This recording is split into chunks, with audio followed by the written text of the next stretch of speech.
हाँ स्टूडेंट, तो ये क्वेश्चन आपसे नेट के एग्जाम में पूछा गया है। इस क्वेश्चन को मैं जानबूझ के थोड़ा सा कलर करके लाया हूं ताकि आपके लिए समझना आसान हो जाए। क्या कहा गया है? Certain number of birds are sitting on two trees A and B. दो पेड़ हैं जी, उनका नाम इन्होंने कर दिया है ए और बी। तो इस ट्री का नाम हो गया ए और दूसरा ट्री भी यहां पर मैं बना लेता हूं ताकि आपको थोड़ा सा समझने में आसानी हो जाए। बी कह रहा है कि बर्ड सिटिंग ऑन ट्री ए। अब इन दोनों पेड़ों पर ना कुछ पक्षी बैठे होंगे, तो ए पे जो पक्षी बैठे हैं वो बोलता है to the bird sitting on the tree B.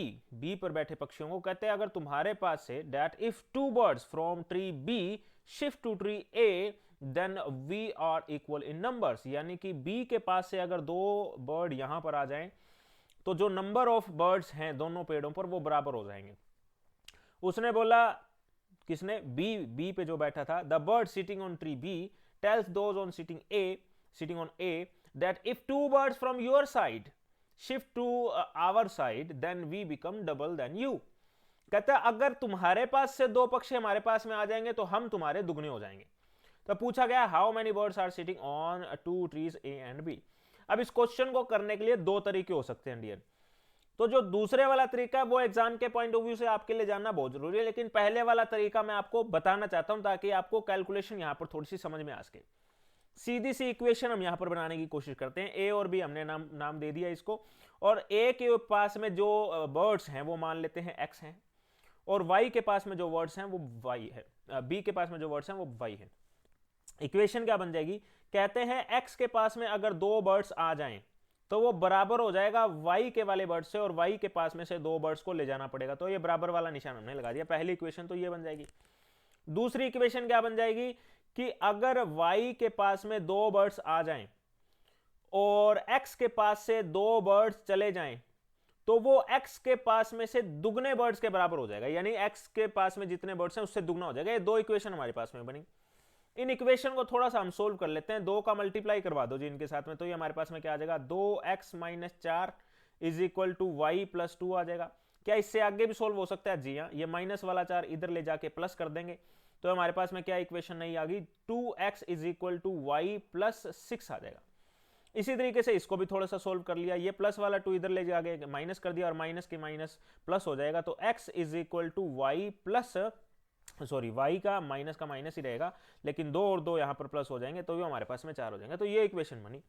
इस इक्वेशन को हमने यहां पर लिख दिया x is equal to y minus 4 और यहां पर लिख दिया 2x is equal to y plus 6। दो प्रकार की इक्वेशन है तो इसमें साइंस को चेंज कर दो।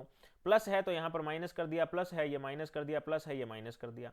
x में से 2x घटाए तो अपने पास में x रह गया, y से y कट ही जाएगा, माइनस माइनस फिर से प्लस हो जाएगा, 6 और 4 हमारे पास में 10 हो जाएगा। यानी कि x is equal to 10। x किसको माना था हमने? ए पेड़ पे जो पक्षी थे उसको हमने x 10 माना था, और ऑप्शन में ए की ऑप्शन में x का मतलब 10 दे रखा था। इसको आप क्रॉस चेक भी कर सकते हो कि अगर यहां पर 10 पक्षी है और आंसर में इसने बता दिया दूसरे वाले पे 14 हो जाएंगे, तो चेक कर लेते हैं। पहले कंडीशन थी कि यहां से दो पक्षी यहां पर जाएंगे तो बराबर हो जाएंगे। जी हाँ बिल्कुल, 10 में 2 जोड़ देंगे तो 12 हो जाएंगे, और यहां से 2 चले गए तो यहां पर भी 12 बराबर हो गए।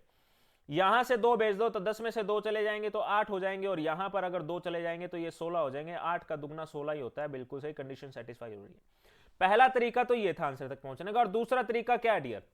नेट के एग्जाम में आपको किस तरीके से आंसर तक पहुंचना है, नेट के एग्जाम में तरीका कौन सा अपनाते हो, यह सबसे ज्यादा इंपॉर्टेंट चीज होती है। तो आप ये देखिए कि जो ऑप्शन आपको दे रखे थे वो ऑप्शन, उन ऑप्शन में से कौन सा ऐसा है जो ऊपर दी गई कंडीशन को सेटिस्फाई कर रहा है। बस ऐसा देखो आप। तो हमारे पास में दो कंडीशन आ रही थी, उन दोनों कंडीशन को इसके अंदर लगाकर देखते हैं कि ए वाला जो पेड़ था उस पर हमने 8 पक्षी मान लिए और बी पर जो है ना वो 12 को मान लिया। दो पेड़ थे, इसमें से 2 इधर चले गए तो हमारे पास में यहां पर 10 हो गए, यहां पर भी 10 हो गए। तो ये कंडीशन तो फुलफिल होगी। लेकिन दूसरे वाली कंडीशन फुलफिल हो रही है क्या? यहां से 2 इधर चले गए तो यहां पर 6 हो गए और वहां पर 14 हो गए। क्या दुगने हो रहे हैं? नहीं, दुगने से ज्यादा हो रहे हैं। तो ए आंसर में नहीं आएगा। दूसरे को चेक किया और दूसरे को चेक किया तो आपके सामने आंसर हाथों हाथ ही आ जाएगा। तो ये था कि आपको इक्वेशन वाला तरीका नहीं भी आता तो भी आप आंसर तक पहुंच सकते थे, और यही वाला तरीका आपको एग्जाम में अपनाना है डियर। मैथमेटिक्स का सबसे बड़ा सुख यही है कि 90% तक के क्वेश्चन ऐसे होंगे जो आप ऑप्शंस के थ्रू कर सकते हैं डियर। आपको कैलकुलेशन भी करने की जरूरत नहीं है। ये होता है डियर स्मार्ट वे। इसी तरीके से स्मार्ट वे की डिस्कशन हम आने वाले समय के अंदर भी करेंगे। अभी तक जो लेक्चर लगाए जा चुके हैं उनकी प्लेलिस्ट मैंने बना दी है, वो आप एप्लीकेशन पे जाके फ्री में देख सकते हैं। तो आप जरूर AB गुरुजी की एप्लीकेशन डाउनलोड करके रखिए प्ले स्टोर से, वहां पर आपको काफी सारे फ्री लेक्चर्स भी मिल जाएंगे। और अगर आप पेड बैच भी ज्वाइन करना चाहते हैं, जो पेपर 1 का और पेपर 2 कॉमर्स का धमाकेदार तरीके से चल रहा है, उसे भी आप ज्वाइन कर सकते हैं। तो आप एप्लीकेशन डाउनलोड करके जरूर रखिएगा। और काफ़ी सारे फ्री क्विजेज, फ्री क्लासेस वगैरह भी यहाँ पर आपके लिए रखी गई हैं, तो आप एप्लीकेशन को जरूर डाउनलोड कीजिएगा। और यहाँ पर आप पहुँच ही चुके हैं तो वीडियो को लाइक जरूर कर दीजिएगा, और कमेंट बॉक्स में भी जरूर बताइएगा कि आपको वीडियो कैसी लगी और कौन से टॉपिक्स हैं जिनके क्वेश्चंस आप जो हैं वो चाहते हैं कि डिस्कशन किए जाएं। तो आने वाले समय के अंदर उस पर भी वीडियो आपको मैं प्रोवाइड कराऊंगा। इस वीडियो को देखने से बहुत बहुत धन्यवाद। जय हिंद, जय भारत। कोई भी सपना साकार करने के लिए सबसे जरूरी है सही कोच का होना। चुनिए AB गुरुजी को और करे अपने UGC net paper 1 paper 2 commerce का सपना साकार। Download the app now.